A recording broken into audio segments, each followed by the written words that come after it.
RBI ने एक और बढ़िया सर्कुलर जारी किया है। ऐसे सभी लोगों के पक्ष में जो कर्जदार हैं, कर्ज नहीं चुका पा रहे हैं, आरबीआई ने बढ़िया सर्कुलर जारी किया। सभी बैंकों को इंस्ट्रक्शन दी है कि जब बैंक लोन देता है तभी व्यक्ति की स्थिति देखी जाए कि उसकी ईएमआई अगर बढ़ जाएगी, अगर इंटरेस्ट रेट फ्लक्चुएटेड ले रहा है, वो फिक्स इंटरेस्ट रेट नहीं है, तो उसको बताया जाएगा कि कितना बढ़ सकता है, अगर रेपो रेट बढ़ेगा तो कितना इफेक्ट पड़ेगा, और अगर उसकी स्थिति नहीं है वो देने की तो उसको पहले ही बता दिया जाएगा लोन देते समय कि आपकी ईएमआई इतनी बढ़ सकती है। या तो आप फिक्स इंटरेस्ट वाला ऑप्शन ले लो, अगर आप फ्लक्चुएटिंग इंटरेस्ट लेते हो तो ईएमआई इतनी बढ़ सकती है, अगर आप अफोर्ड कर सकते हो तभी आपको मिलेगा।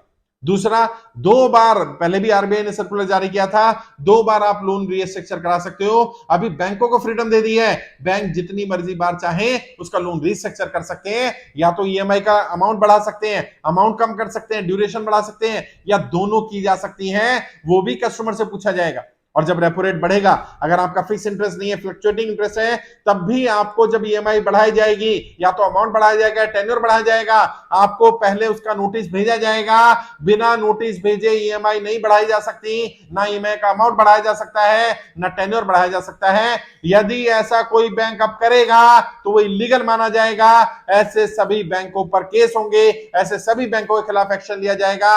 आरबीआई ने सख्त इंस्ट्रक्शन जारी कर दिए।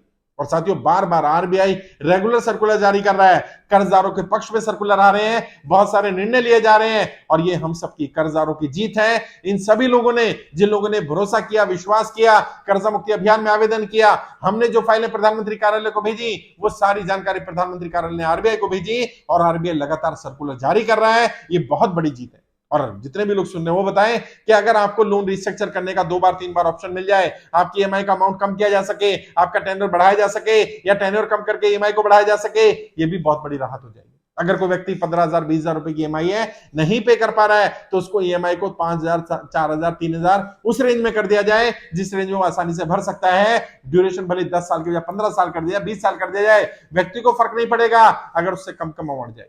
और कई बार परिस्थितियां ऐसी होती है जब व्यक्ति ने लोन लिया होता है, उस स्थिति में नौकरी चल रही होती है, बिजनेस अच्छा चल रहा होता है, 2 साल 3 साल बाद स्थिति खराब हो गई, तो ये तो बात आरबीआई का पहले ही सर्कुलर था कि 2 बार व्यक्ति लोन रिस्ट्रक्चर कर सकता है। बैंक के ऑफर नहीं दे रहे थे, अब आरबीआई ने क्लियर इंस्ट्रक्शन दे दी है, आप ये ऑफर कस्टमर को दीजिए, कस्टमर को बुलाइए, बात करिए।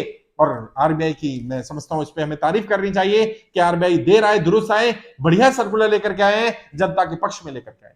और मैं आप सबसे भी, जो लोग भी कर्जे के कारण परेशान है, सबको कहना चाहता हूं, आप कर्जमुक्त भारत अभियान में जुड़िए। आरबीआई भी हमारी बात मान रहा है, वित्त मंत्रालय मान रहा है, प्रधानमंत्री कार्यालय को माननी पड़ेगी। अभी हम सुप्रीम कोर्ट जा रहे हैं, सुप्रीम कोर्ट भी हमारी बात सुनेगा, सुप्रीम कोर्ट भी हमारे पक्ष में निर्णय लेगा, मेरा विश्वास है। कर्जा हो गया तो कोई गलत कदम नहीं उठाना।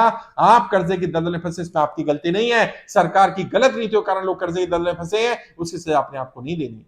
और आरबीआई ने जो सर्कुलर जारी किया, मैं समझता हूं आरबीआई को ये बात बहुत पहले स्वीकार कर लेनी चाहिए थी, क्योंकि बैंकों के अगर रेपो रेट बढ़ जाएगा, इंटरेस्ट रेट बढ़ता है, अगर उसका फिक्स इंटरेस्ट नहीं है, फ्लक्चुएटिंग इंटरेस्ट है, तो कई बार ईएमआई को 10 ईएमआई को 15 20 कर दिया जाता है, अमाउंट को 10,000 से 12,000 15,000 20,000 कर दिया जाता है। व्यक्ति अफोर्ड नहीं कर सकता, वो डिफॉल्ट करेगा ही करेगा। कल भी हमारे ऑफिस में एक व्यक्ति आए, उन्होंने बताया 16,000 रुपए मेरी इनकम है और 26,000 रुपए की मैं ईएमआई भर रहा हूं, मैं ईएमआई कैसे भर सकता हूं, नहीं भर पा रहा हूं, मुझे अपनी कमाई के लिए, घर के खर्चे के लिए भी दूसरों पर निर्भर रहना पड़ रहा है, ईएमआई के लिए भी पैसे दूसरों से लेने पड़ रहे हैं, मैं नहीं कर पा रहा हूं, बैंक को मुझे राहत देनी चाहिए।